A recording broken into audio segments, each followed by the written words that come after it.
Conversando sobre filosofia, política e artes, tecemos o cotidiano, transmitimos realidades.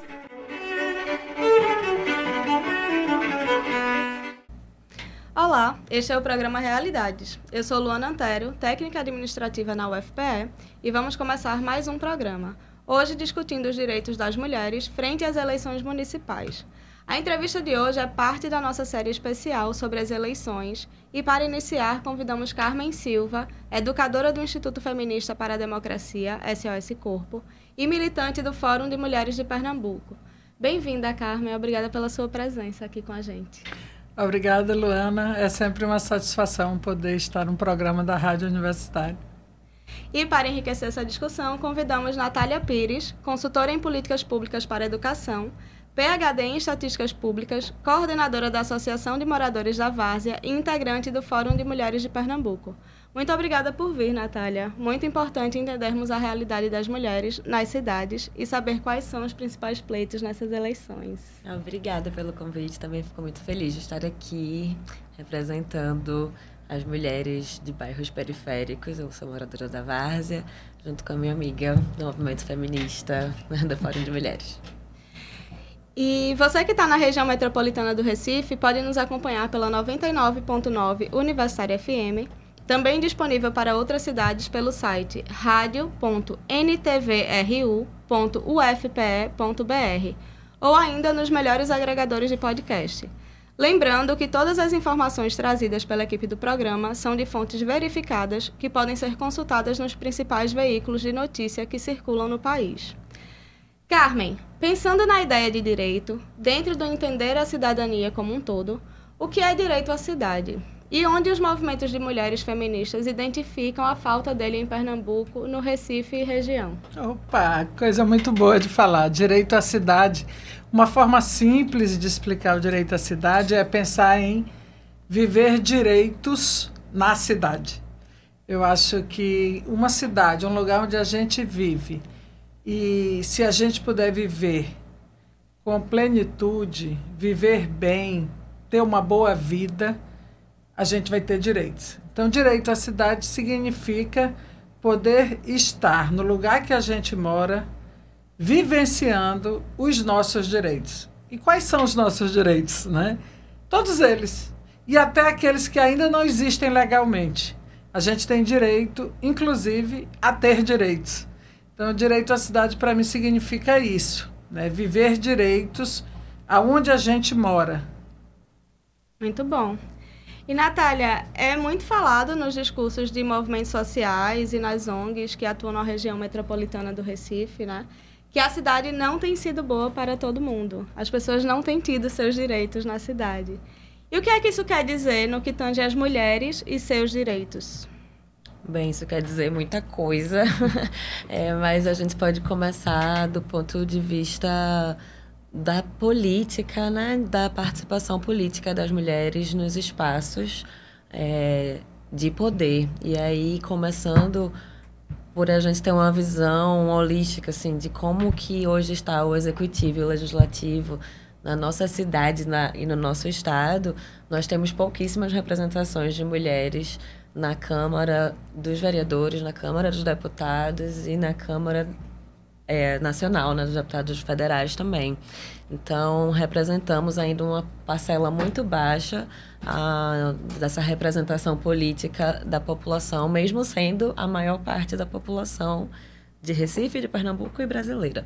E isso acaba se refletindo na falta de políticas públicas voltadas para as mulheres, né? Ainda mais quando as mulheres, que já são poucas, não são dos movimentos feministas, né? A grande maioria das mulheres eleitas hoje, infelizmente, ainda não são do movimento. E as que são, a gente abraça com força, assim, para não largar a mão da gente, para abraçar nossas causas. Então, é isso. A gente luta para ter esse espaço também de representação, para poder viver nossos direitos a partir da ampliação das políticas públicas. Joia. Carmen, o SOS Corpo tem lançado uma discussão através de reuniões, pesquisas e debates, inclusive com as candidatas e os candidatos gerais, né, nessas eleições municipais em 2024, sobre a crescente presença religiosa fundamentalista dentro da política como um todo. Qual o impacto do fundamentalismo nesse contexto eleitoral e o que limita e interfere diretamente na vida das mulheres? Esta semana mesmo estivemos com um debate sobre isso lá no espaço do SOS Corpo, que fica ali no bairro da Madalena, onde a gente sempre faz diversas ações culturais com debates, e esse do fundamentalismo e das religiões é uma coisa muito relevante. O impacto que isso tem nas eleições é muito grande e é resultado de uma série histórica. A gente vem de uns tempos para cá com um crescimento muito grande, não da religiosidade popular, mas do fundamentalismo religioso, que são duas coisas bem diferentes. Quer dizer, todas as pessoas têm direito a ter suas religiões, muita gente gosta e professa uma crença, né, e desenvolve seus preceitos, participa de seus cultos, e isso é muito importante na vida das pessoas, e nós consideramos isso absolutamente legítimo. O grande problema é quando a religião, uma religião, além de traçar preceitos para aquelas pessoas que participam desta religião, tenta impor seus preceitos sobre o Estado, porque o Estado é para todo mundo. Então, as leis que são feitas nas câmaras legislativas, municipal, estadual e federal, e no Senado, devem ser para todos os cidadãos, todas as cidadãs. Então, são pessoas de diversas religiões e pessoas que não têm religião alguma. Então, o problema do fundamentalismo e o impacto dele nas eleições parte é isso, porque ao interferir no processo eleitoral, determinadas religiões, elas querem interferir na legislação do Estado, nas políticas públicas que o Estado faz e que são para todas e que não podem ser restritas a se basear em princípios de apenas uma religião.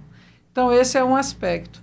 O outro aspecto que eu acho que é muito grave é quando determinadas religiões elas passam a confrontar tudo que a humanidade já desenvolveu em termos de estudos, de pesquisas científicas, que é o que a gente chama o negacionismo, né? Quando determinadas casas religiosas, elas começam a criar ideias falsas sobre a ciência, divulgar mensagens que não têm fundamentação, e essas mensagens elas passam a ser vistas como verdades, e algumas até como preceitos religiosos. Então, isso é o que configura o fundamentalismo, é você transformar os fundamentos de uma determinada religião em verdades para todas as pessoas e verdades que não podem ser debatidas, que não podem ser questionadas, né? É o que transforma... é o que a gente está vivendo hoje na nossa realidade. E crescem muito nas periferias das grandes cidades, nas redes sociais, esse tipo de proselitismo religioso, né? Que é a difusão pela palavra de coisas que não são verdadeiras e que são baseadas em preceitos, às vezes usando livros sagrados de determinadas religiões para fundamentar algo que não tem comprovação, né, na história da humanidade, na ciência, nos estudos. Então, esse tipo de pensamento, ele interfere muito, porque ele constrói um jeito de viver, um jeito de pensar nas pessoas que é muito perigoso do ponto de vista da vida pública mesmo, né, da relação com os outros. Entendi. Você falou agora do fundamentalismo não só na política, né, mas na nossa vida como um todo. E logo antes, Natália vinha falando da nossa como mulheres, pouca representatividade em espaços do fazer político. E aí eu queria ouvir um pouquinho das duas, como vocês relacionam essas duas coisas. Esse aumento do fundamentalismo, principalmente na política, não só na nossa vida cotidiana, e essa baixa representatividade de mulheres que a gente tem em diversos espaços de poder. Bem, o fundamentalismo religioso, especificamente, coloca as mulheres em espaços de submissão, né? Porque a maioria dos livros sagrados são ditados por homens, são sempre os homens que estão em espaços. Jesus, né? O Deus, não tem as deusas. Quando a gente vai para outras religiões de matriz africana, já aparecem no politeísmo as mulheres também tendo essa representação. Mas eu acredito que o fundamentalismo religioso tem um papel também importante nessa imagética de que os homens têm o poder e as mulheres são as que acompanham os homens, são as submissas.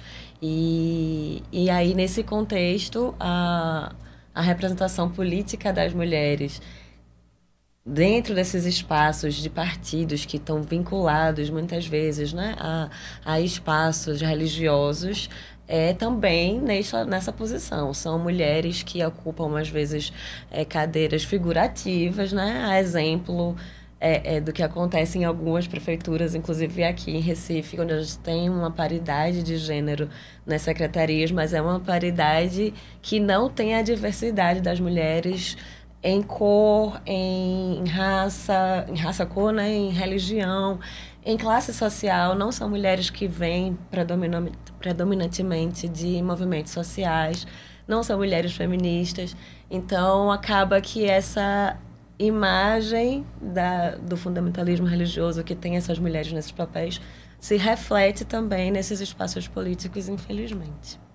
Então, eu queria comentar um pouquinho isso, porque é interessante pensar em termos de religião, porque dentro dos credos religiosos também tem mulheres, né? E tem muitas mulheres oferecendo resistência a essa submissão de que Natália falou, que eu concordo muito, que a visão predominante no conjunto das religiões, especialmente as religiões de Deus único, monoteísta, né? Elas trabalham com essa ideia da submissão, mas tem muita resistência. Tem muitas mulheres construindo outros olhares para os livros sagrados, fazendo outras leituras, né? Dentro do catolicismo tem toda a teologia feminista. Dentro das religiões evangélicas também, né, tem muitas teólogas feministas e isso ajuda que as mulheres que têm religião encontrem, né, nessas religiões monoteístas um espaço também para construir a sua resistência exercendo a sua fé. E isso eu acho que a gente, enquanto movimento feminista, também compreende e valoriza. Acho que é importante, a gente, inclusive, tem muita proximidade, muita parceria. Agora, o fato de, predominantemente, as religiões serem dominadas por homens já é um problema muito grave, sempre foi. Hoje em dia tem um agravante que é homens que odeiam as mulheres. Homens que se baseiam no fundamentalismo religioso para tomar como inimigos o feminismo, a comunidade LGBTQIAPN+, as pessoas que têm problema de saúde mental, as pessoas que usam drogas. Essas pessoas são tomadas como inimigas. E assim, quando essas pessoas são tomadas como inimigas, eles vão fazer tudo para que essas pessoas, nós mulheres, não ocupemos espaço de poder.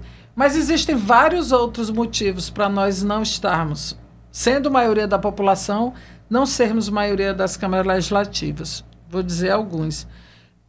O fato de nós sermos socialmente responsabilizadas pelas tarefas domésticas e cuidado de filhos. O tempo para a participação política das mulheres é muito menor do que o tempo para a participação política dos homens.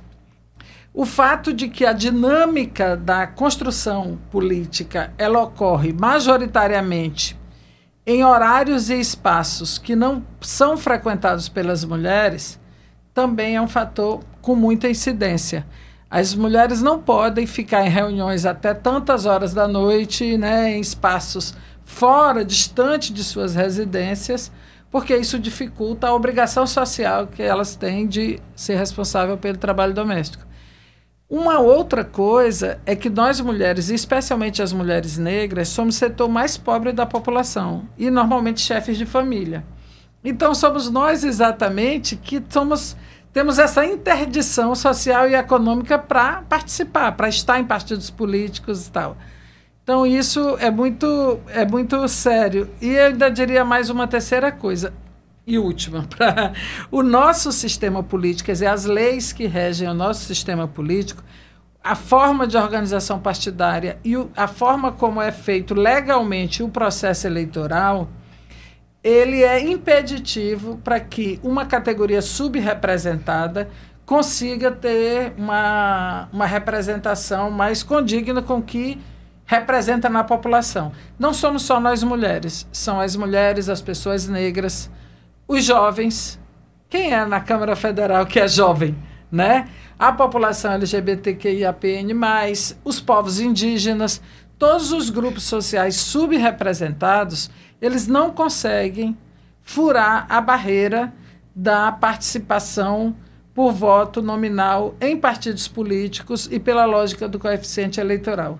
Poderia explicar isso com mais detalhes, mas a legislação que rege o sistema político, ela constrange, ela reduz a participação dos grupos que já são historicamente subrepresentados. Muito obrigada por essas respostas. Natália, a Articulação de Mulheres Brasileiras, a AMB, divulga bastante o Plano Clima Participativo. O que é esse plano e como são elaboradas as propostas e como estão acontecendo as votações relacionadas a ele? Bem, o Plano Clima Participativo é uma agenda do governo federal que está sendo elaborada, né, a muitas mãos, com participação popular. O nome participativo vem dessa abertura para a população interagir com essa construção dessa agenda.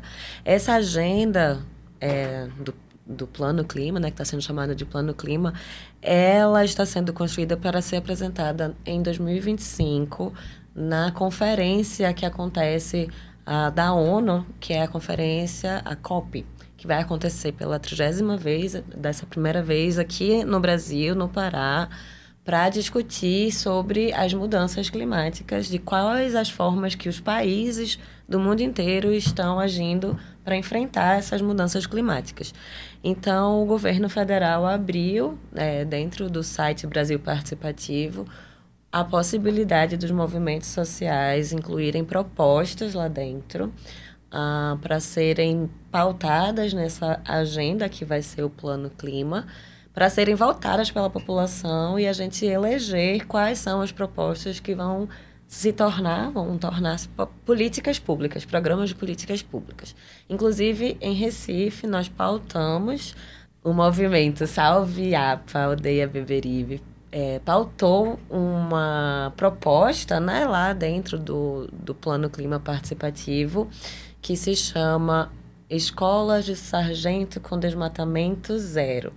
Porque existe uma proposta do governo de construir uma escola de sargento dentro de uma área de preservação ambiental, a APA, que fica localizada em Aldeia Beberibe, que é uma área de Mata Atlântica, um dos poucos resquícios que temos no Nordeste de Mata Atlântica, e tem a previsão de desmatar mais de 200 mil árvores para ser construída essa escola.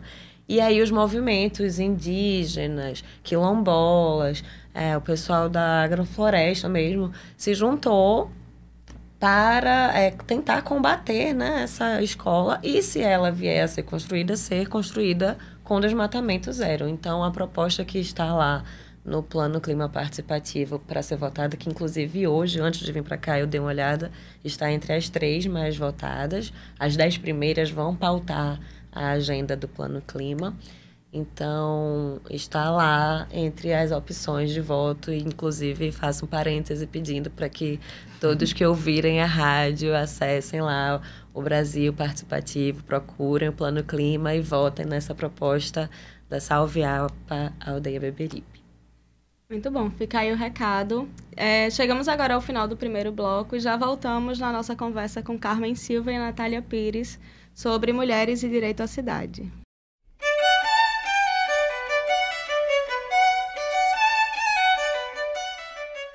Em breve seguiremos tecendo realidades.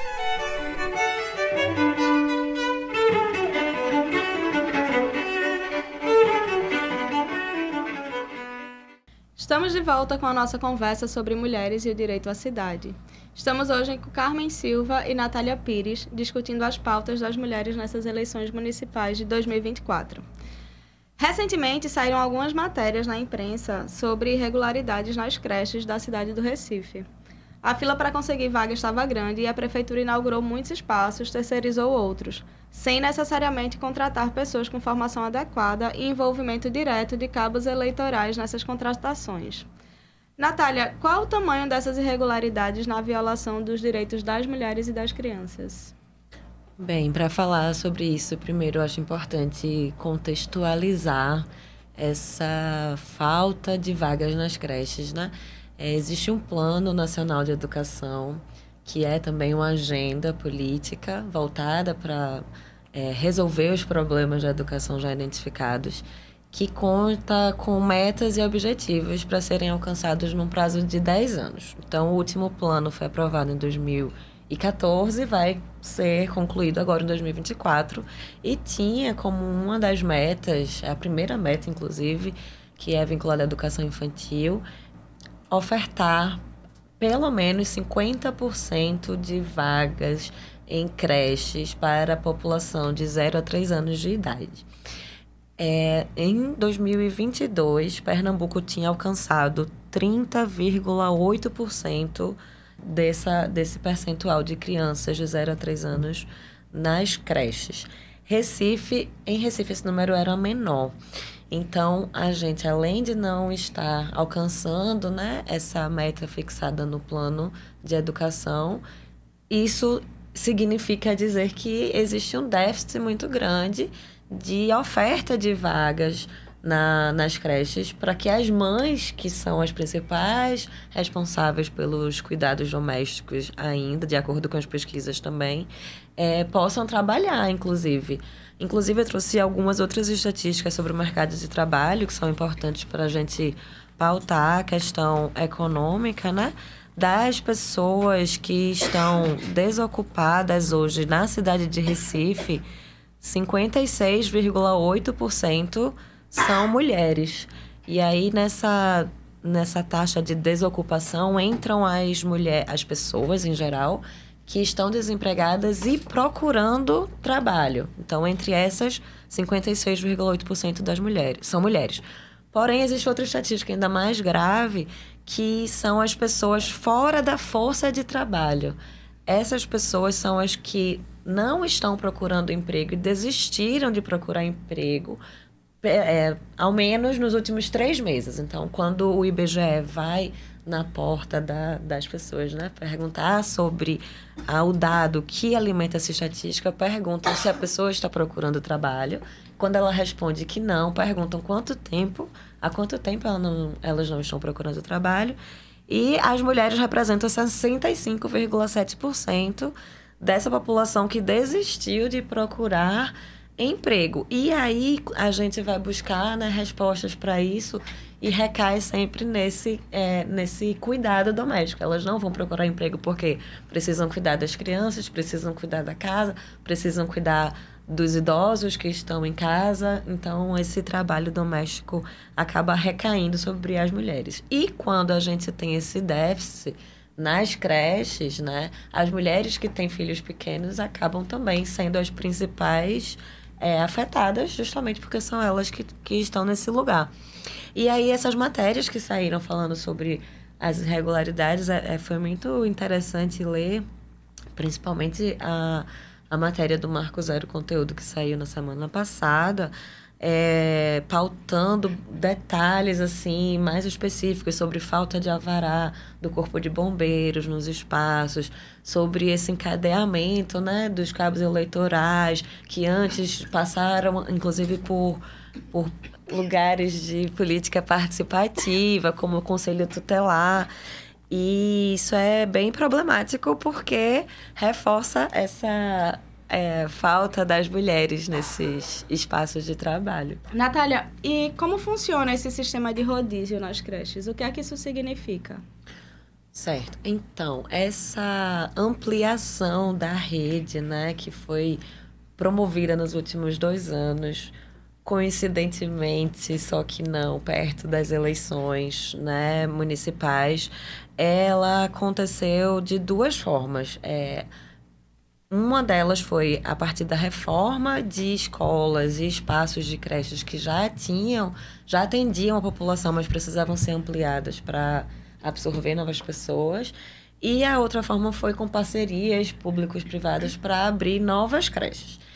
Essas reformas ocasionaram mudanças de endereço das crianças. As crianças que frequentavam determinada escola passaram a ter que frequentar outro espaço em decorrência dessas reformas. E aí deram o apelido de revezamento de creche. Aí, porque as crianças tiveram que se deslocar para outros locais para serem atendidas, o que causou também transtorno na dinâmica familiar, né, de ter que levar para essas crianças em locais mais distantes da casa. Às vezes não tinha aula em determinadas creches por conta dessas reformas, e isso também tirava os familiares do mercado de trabalho, porque tinham que cuidar dessas crianças. Então, foi um desmantelo total que aconteceu por falta de planejamento dessas reformas em momentos que não interferissem na rotina das crianças. Isso também ficou relatado na série de reportagens que o Marco Zero Conteúdo fez. Muito bom. E, Carmen, segundo o mapa da desigualdade entre as capitais brasileiras do Instituto Cidades Sustentáveis, Recife é a segunda capital mais desigual do Brasil. Essa desigualdade é de classe social ou consegue-se monitorar uma desigualdade em outros aspectos também, como gênero, identidade racial, identidade LGBTQIAPN+. É muito difícil falar de uma desigualdade que seja só econômica. E, normalmente, classe social é entendido como uma questão econômica, né? Então, essa desigualdade que Recife vive, que coloca Recife como a segunda capital mais desigual do país, ela abrange todos os âmbitos da vida. E a vida nossa, ela é regida por essas dimensões, né? Da desigualdade de classe, desigualdade de raça, desigualdade de gênero. Se você olha a cidade, olha os lugares mais pobres, as periferias, qual é a raça das pessoas que estão lá? São pessoas negras. Essas mulheres que moram lá, em geral, são chefes de família. Você olha as estatísticas, está aqui Natália, que não me deixa mentir. E vai ver quem é o setor mais pobre da população em geral. São mulheres negras, chefes de famílias que moram em periferias. Então, você já está aí juntando a desigualdade de gênero, de raça e de classe. Se você for ver na estatística, quem é que está no desemprego ou no desalento, que é essa ideia de você desistiu de procurar emprego. Quem são essas pessoas? Então, a desigualdade a nossa cidade, ela é muito desigual, e isso já está demonstrado de várias formas, mas eu queria trazer um exemplo que torna tudo isso mais grave, que é assim: nós estamos vivendo um período no mundo de mudanças climáticas. Todo mundo veio falar disso.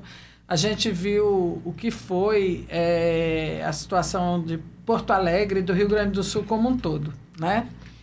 Há 2 anos atrás, 2022, a região metropolitana do Recife viveu uma situação semelhante. Não com a cidade sendo completamente destruída, como foi Porto Alegre, mas com uma situação bastante grave. A gente teve em torno de 150 mortes na região metropolitana de Recife.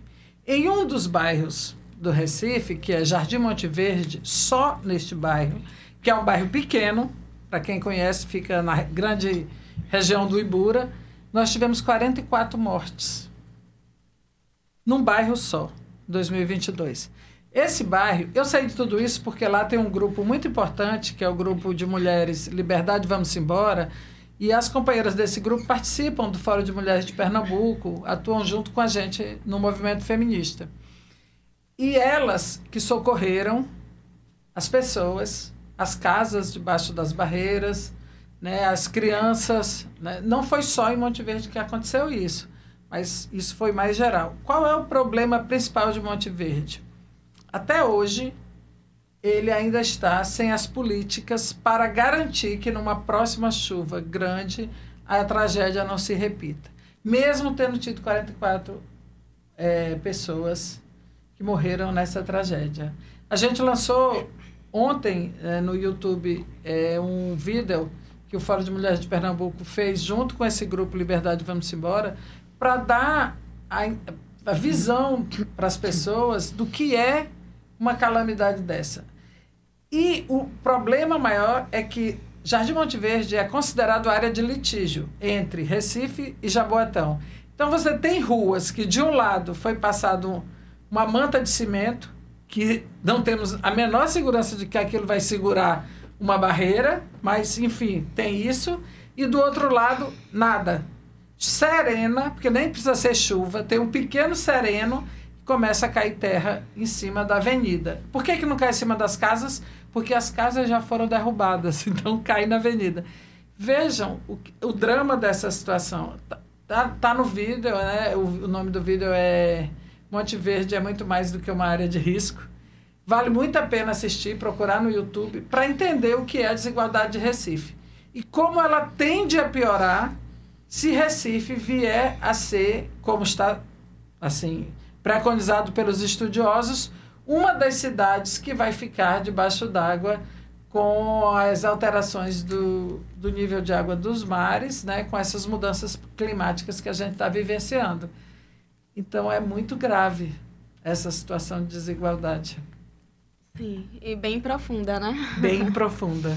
E, Carmen, ainda sobre Recife e a região, foram divulgadas importantes ações dos movimentos de mulheres feministas para essas eleições, como a plenária Eleições e Direito à Cidade, com a articulação Recife de Luta no final de agosto. Quais foram as diretrizes, Carmen? As diretrizes dessa plenária foram exatamente defender o direito à cidade. Aí envolve várias coisas, desde a questão de moradia, né, habitação em condições adequadas, saneamento, que nossa cidade realmente é lamentável a condição de saneamento, abastecimento de água. Tem mais de 25 anos que Recife vive rodízio de água.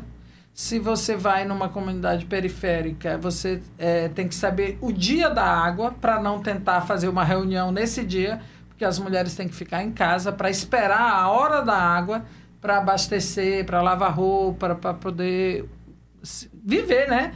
E, além disso, se você vai nos bairros de classe média, existem poços artesianos em quase todos os prédios, roubando água do lençol freático, que é um bem comum, né? É para todos. O lençol freático não é de quem tem um apartamento em um prédio de classe média.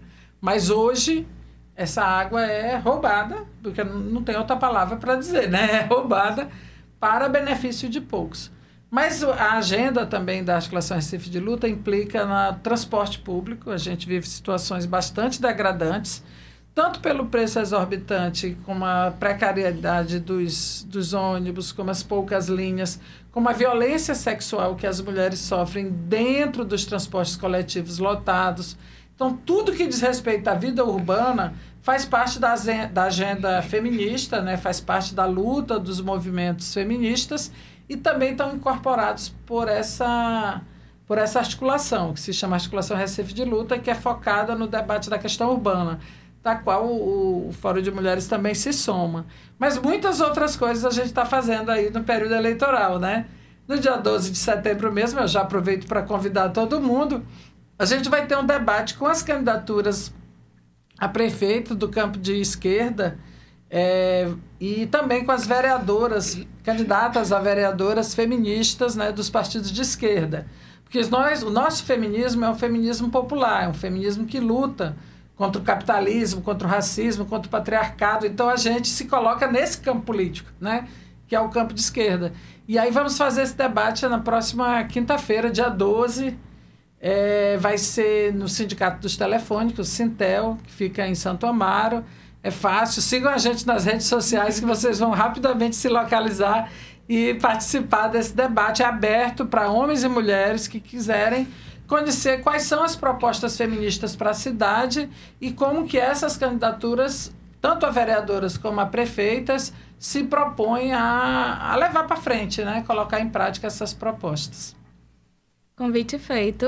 E você tocou num ponto que é a minha próxima pergunta para a Natália, que existe uma petição para o retorno de linhas de ônibus que deixaram de circular na região metropolitana, né, aqui de Recife. E essa desativação de linhas e a concentração de terminais integrados tem afetado bastante a questão da segurança, principalmente para as mulheres que ficam mais tempo esperando o ônibus.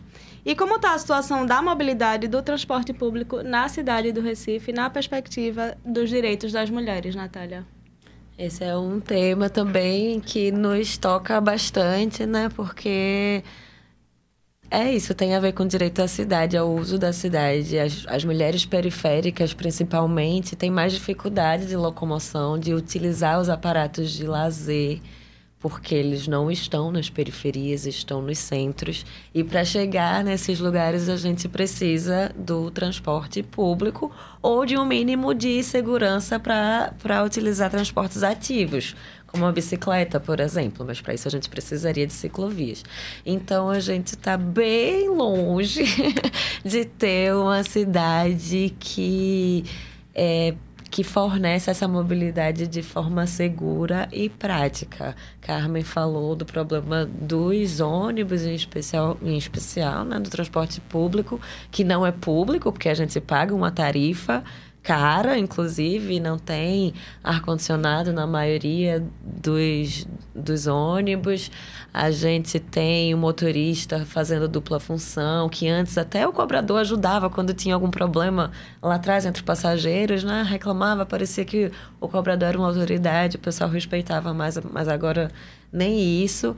Então, as mulheres sofrem duplamente, porque também por essa responsabilidade que ainda é nossa, na grande maioria, do cuidado das crianças, a gente precisa do transporte para levar as crianças na escola, no médico, no lazer. Então, a mobilidade com a criança também ainda é um problema dentro dos transportes públicos. Inclusive, eu ouvi não sei se foi o último episódio ou o penúltimo de vocês, que vocês convidaram o pessoal da Amiciclo, que eles têm uma carta, né, com propostas de tornar a cidade com a mobilidade melhor, e eles têm uma proposta de utilizar 85% do orçamento para mobilidade para transportes ativos, para possibilitar esse uso de transportes ativos na cidade, que inclui a bicicleta, que seria maravilhoso se as próximas pessoas que sentarem na Assembleia Legislativa de Pernambuco e na Prefeitura possam abraçar essa causa para possibilitar este pedido, que vai ser bom para todos, né? Não só para as mulheres. E assim chegamos ao final do nosso segundo bloco e já voltamos na nossa conversa com Carmen Silva e Natália Pires sobre mulheres e direito à cidade.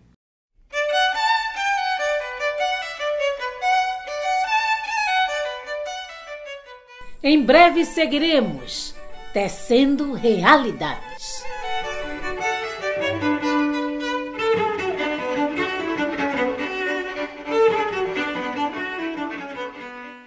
Chegamos ao último bloco do programa e estamos hoje com Carmen Silva e Natália Pires discutindo as pautas das mulheres nessas eleições municipais de 2024. Natália, a gente falou bastante, né, de mulheres e direito à cidade, e eu queria saber de você quais são os desafios de pensar e buscar uma cidade para todas as pessoas. Bem, a gente reforçou aqui também várias vezes, né, que nós mulheres somos muito diversas. Nos atravessam questões de classe social, de raça, cor, e a gente tenta trazer isso para as lutas do movimento feminista popular. Dentro do Fórum de Mulheres, a gente tem o costume de fazer reuniões agregando as militantes para discutir e estabelecer as nossas lutas prioritárias, né? Nesse ano, nós tivemos a reunião de planejamento da região metropolitana de Recife, e esse foi o desafio de eleger, assim, elencar quais as pautas prioritárias da nossa luta nesse ano, contando que tantas coisas nos atravessam. E aí, por ser ano de eleições, a gente colocou como o principal norteador, assim, das nossas ações do movimento esse ano a questão da participação política, pautando as nossas lutas dentro da área da saúde, dentro da área da violência contra a mulher. Que mais, Carmen? Me ajuda. O direito ao aborto, né? A gente enfrentou uma campanha grande aí no Congresso Nacional. Nós fizemos uma grande mobilização, não só aqui em Pernambuco, mas no Brasil todo, contra o projeto de lei 1904, né? Que estava sendo impulsionado pelo presidente da Câmara, o Arthur Lira, que visava criminalizar as mulheres que realizam aborto, mesmo quando elas são vítimas de um estupro, que hoje é garantido por lei. Embora que não seja garantido completamente nas políticas públicas, porque são poucos os lugares de atendimento. E ainda assim, o projeto de lei 1904 visava criminalizar, né, muito mais ainda a nós mulheres. E aí esse é um grande desafio, como enfrentar no debate eleitoral o direito ao aborto, como uma possibilidade de uma conquista da legalização, mas também como uma exigência de que existam políticas públicas de saúde nos municípios, com espaços para acolhidas de mulheres que necessitem fazer o aborto, aquele que legalmente já está garantido por lei, que isso é obrigação do Estado. Então, isso é um grande desafio também, além daqueles outros que a Natália já falou. E, Carmen, a gente tratou bastante do nosso presente, né, dos desafios e do contexto todo agora, mas eu queria que você falasse um pouco, se puder, do que são futuros feministas de justiça e igualdade. Oh, coisa linda. Futuro feminista de justiça e igualdade é um mundo onde todas nós gostaríamos de viver. A gente luta muito hoje no presente, lutou muito no passado. E o fato da gente estar aqui falando numa rádio é porque muitas mulheres lutaram antes de nós, né? Desde as mulheres quituteiras, que no período da escravidão eram escravas de ganho e conseguiam juntar dinheiro para comprar a alforria de outras pessoas escravizadas, até as jovens que tiravam a blusa na rua na época da Marcha das Vadias, né? Até as trabalhadoras rurais que estão construindo aí há algumas décadas, né, a Marcha das Margaridas. São muitas mulheres que lutam para que a gente chegue aqui. Então, a gente deseja para todas nós uma vida onde a gente não tenha medo de sair de casa à noite. Uma vida onde a gente possa entrar no ônibus e não ficar aterrorizada com um homem se esfregando em você. Uma vida onde a gente possa decidir se a gente quer ter filhos, se a gente não quer ter filhos. Mas se a gente decidir que quer, que a gente possa criá-los e que eles não sejam mortos pela polícia toda vez que tiver qualquer batida na nossa comunidade. A gente quer um futuro onde a gente possa ter atendimento de saúde, onde a saúde das mulheres seja vista como saúde reprodutiva, né? Que cuida lá dos ovários e do útero, mas que também seja vista como saúde mental. Porque a situação que a gente sofre nessa condição de desigualdade é uma situação que também tira a capacidade de ter tranquilidade, né? De viver uma vida sem ansiedade, de viver uma vida sem estar aterrorizada. A gente quer um futuro onde a gente possa ter trabalho digno, trabalho com direitos. Hoje, a maioria de nós mulheres somos desempregadas ou vivemos de subemprego. As pessoas falam que isso é empreendedorismo, mas isso é não ter chance. Isso é ter que se virar. Isso é o que antigamente a gente chamava de bico.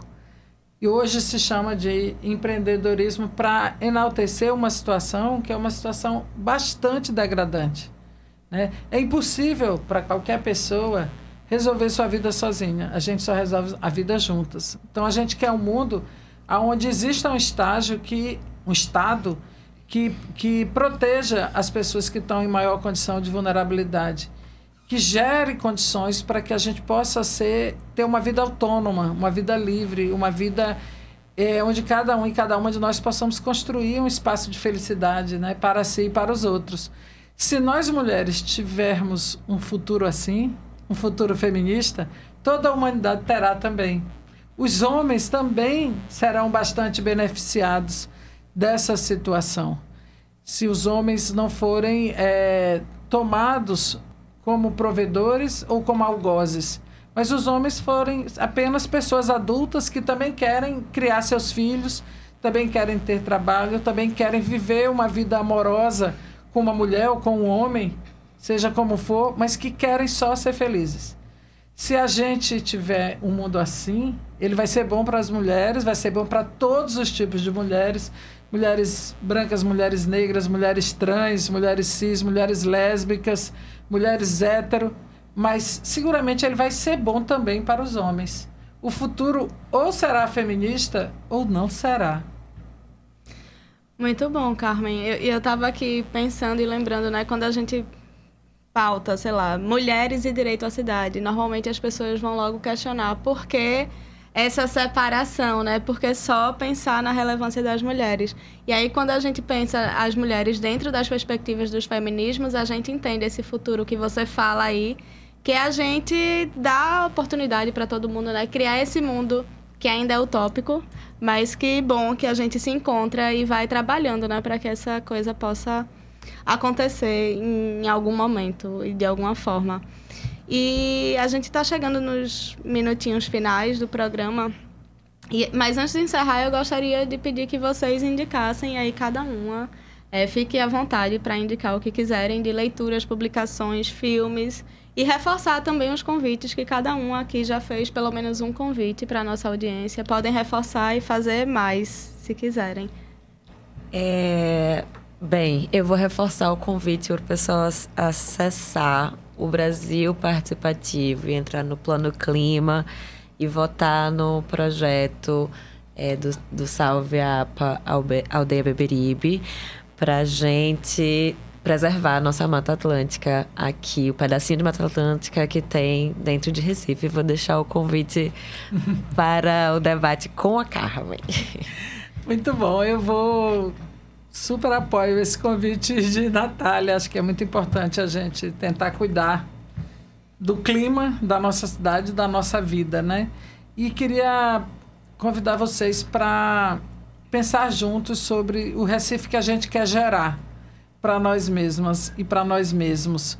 E convidar todo mundo para o debate que o Fórum de Mulheres de Pernambuco vai estar realizando no dia 12, próxima quinta-feira, 18h30, no auditório do Sintel, Sindicato dos Telefônicos, que fica ali em Santo Amaro.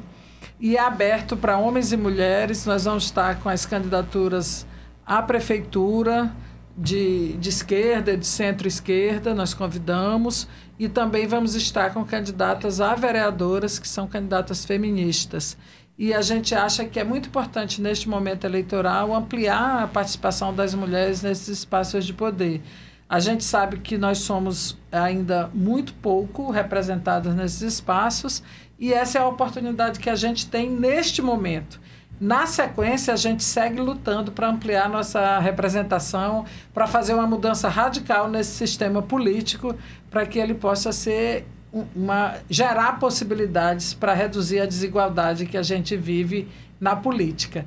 Mas, por enquanto, vamos chegar junto aí nesse debate no dia 12, quinta-feira, 18h30. Esperamos todo mundo lá. E queremos agradecer, então, a participação de Carmen Silva e de Natália Pires. Foi um prazer conversar com vocês, tê-las aqui no programa. E se ainda sentirem vontade, a fala está aberta para as considerações finais.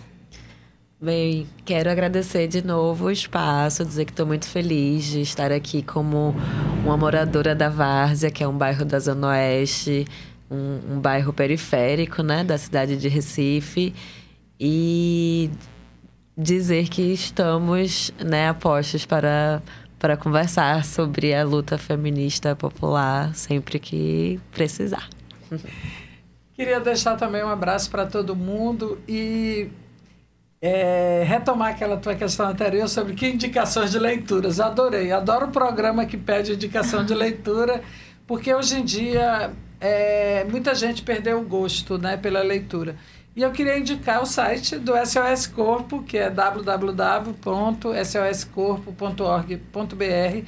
Tem várias publicações feministas online e a gente tem também muitas publicações feministas que a gente distribui na sede do SOS Corpo. Normalmente, quando a gente faz ação cultural feminista, sigam a gente no Instagram, que vocês vão saber quando vai ter a próxima. E aí a gente coloca à disposição alguns materiais nossos próprios, de nossa produção de pesquisa, de formação, mas também de outras organizações feministas que a gente recebe do Brasil e a gente coloca à disposição aqui de Recife, né, para quem quiser chegar. Fica ali da Madalena, por trás do mercado. Junte-se a nós e a gente vai brilhar. E qual é o Instagram, Carmen? soscorpo.feminista. Então tá dado aí o recado, podem seguir lá. E chegamos ao final do programa. Este episódio usou informações do Diário de Pernambuco, do portal da CBN, Marco Zero Conteúdo, do portal Observatório das Metrópoles e de mais pesquisas e publicações governamentais. Foi apresentado por mim, Luana Antero, que também assina o roteiro junto com Bárbara Bastos e Elizabeth Leal, e gravado no estúdio da Universitária FM com apoio técnico de Alexandre Silva. Lembrando que você pode ouvir o nosso programa todo domingo às 18 horas na 99.9 FM, na região metropolitana do Recife, ou pela internet no site radio.ntvru.fpe.br. Estamos também nos melhores agregadores de podcast com o nome Realidades 99.9. Siga nosso perfil no Instagram, @RealidadesUFPE, e o nosso e-mail é realidades99.9@ufpe.br. Para você que nos ouviu até aqui, muito obrigada e até o próximo domingo.